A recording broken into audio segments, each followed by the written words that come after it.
Ever been so scared of getting caught that you ended up sabotaging yourself? We're about to dive into a story that is all about that. A story about a single piece of paper, a job that could change everything, and a split-second decision made out of pure panic. Okay, so let's jump right in.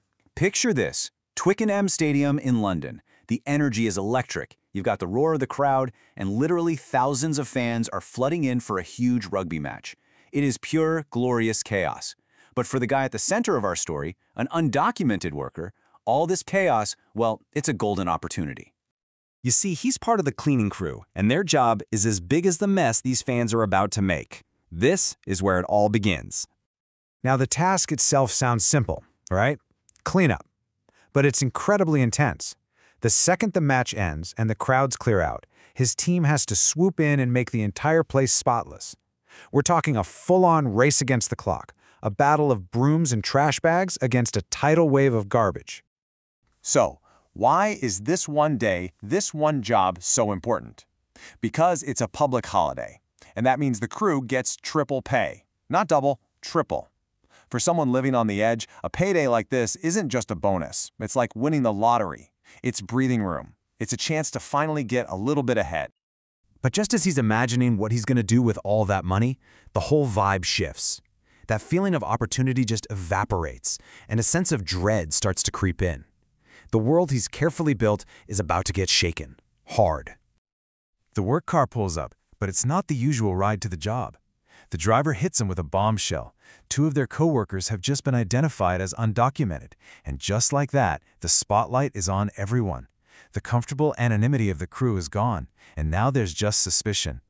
And then it happens.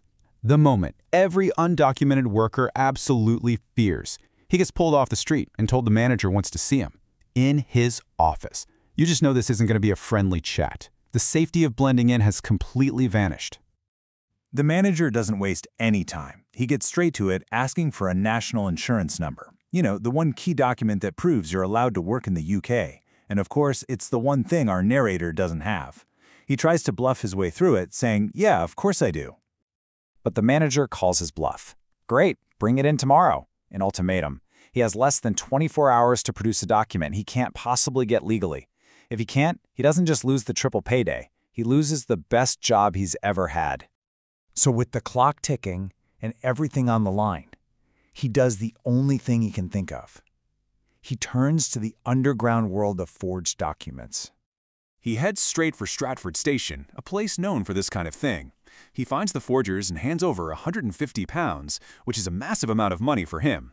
In return, he gets a fake national insurance card. This tiny piece of plastic is now his entire lifeline. It's a huge gamble that could either save his job or land him in prison. The next morning comes. That forged card is in his pocket, and it feels like it's both a shield and a ticking bomb. Everything, absolutely everything comes down to this one moment.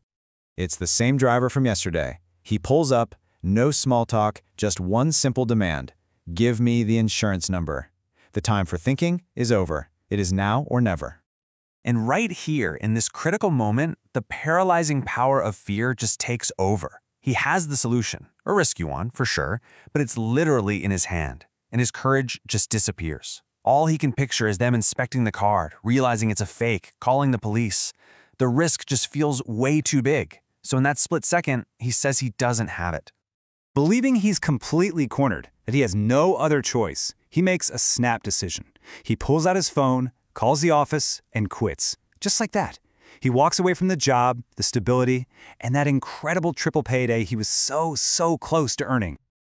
Now you'd think the story ends right there. A sad but totally understandable choice made under pressure. But what happens next? Well, it's a twist so ironic it's almost hard to believe. Just a few moments later, his supervisor, a guy named Paul, shows up. He's confused. Why did his best, most reliable worker just quit out of the blue? And our narrator, feeling like he has nothing left to lose anyway, just tells him everything. He admits he doesn't have a real number, and even shows Paul the fake card he was too terrified to hand over. And this is where reality just completely breaks. Paul looks at the forged card, and instead of getting angry, he's relieved. He says, "This is it. This is an insurance number. You can work." The narrator keeps trying to tell him, "No, it's a fake."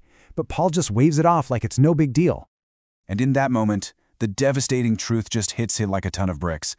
He asks Paul if they would have even checked the document, and Paul admits they probably wouldn't have. He realizes the system he was so terrified of was never the real problem. The barrier wasn't the manager, it wasn't the rules, it was his own fear. He threw everything away for absolutely nothing.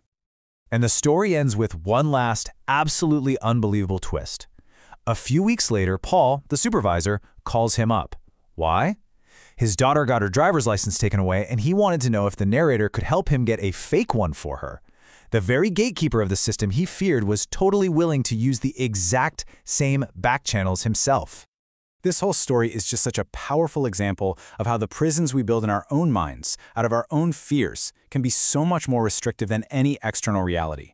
And it leaves us with a really important question to think about in our own lives. How many opportunities have we walked away from, not because the door was actually locked, but because we were just too afraid to even try to key?